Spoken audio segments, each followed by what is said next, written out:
താമരശ്ശേരി കൈതപ്പൊയിലിൽ മയക്കുമരുന്നിന് അടിമയായ മകൻ മാതാവിനെ വെട്ടിക്കൊന്നു. അടിവാരം 30 ഏക്കർ കായിക്കൽ സുബൈദയാണ് മകൻ ആഷിഖ് വെട്ടിക്കൊന്നത്.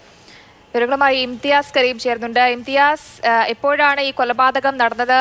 ഈ മകൻ മയക്കുമരുന്നിന് അടിമയാണെന്നാണ് അറിയാൻ കഴിയുന്നത്. എന്താണ് കൂടുതൽ വിശദാംശങ്ങൾ?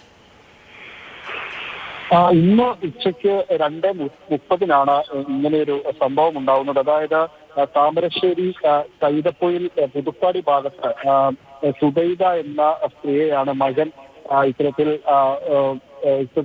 വാളുപയോഗിച്ച് വ്യക്തി കൊല്ലുന്ന ഒരു സാഹചര്യം ഉണ്ടായത്. ഈ മകനായിട്ടുള്ള ആഷിഖ് ബാംഗ്ലൂരിൽ ഒരു ഡി അഡിക്ഷൻ സെന്റർ ലഹരിക്കടിമയായിരുന്നു ഇദ്ദേഹം. അത് കാരണം ഡി അഡിക്ഷൻ സെന്ററിലായിരുന്നു ഉണ്ടായിരുന്നത്. ഇപ്പോൾ ഒരു ഇടവേളയ്ക്ക് വേണ്ടി, അതായത് ഈ മാതാവിനെ കാണാൻ വേണ്ടിയിട്ട് പുതുപ്പാടിയിൽ എത്തിയതുമായിരുന്നു.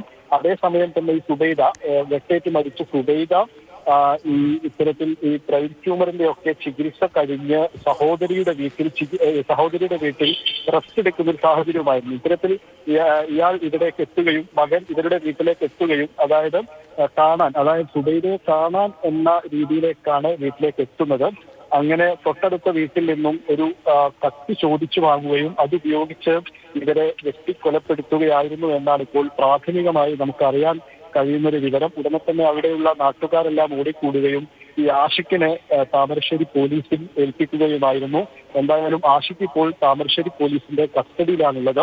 സുബൈദയുടെ മൃതദേഹം കോഴിക്കോട് മെഡിക്കൽ കോളേജിലെ കരീമാണ് വിവരങ്ങൾ നൽകിയത്. ഏറെ സങ്കടപ്പെടുത്തുന്ന കാര്യം, മകൻ മയക്കുമരുന്നിന് ഡി അഡിക്ഷൻ സെന്ററിൽ ബാംഗ്ലൂരിൽ ചികിത്സയിലായിരുന്നു. അമ്മയെ കാണാനെന്ന് പറഞ്ഞ് വന്നതാണ്. അപ്പോഴാണ് തൊട്ടടുത്ത വീട്ടിൽ നിന്ന് കത്തി വാങ്ങി അമ്മയെ കൊന്നത്.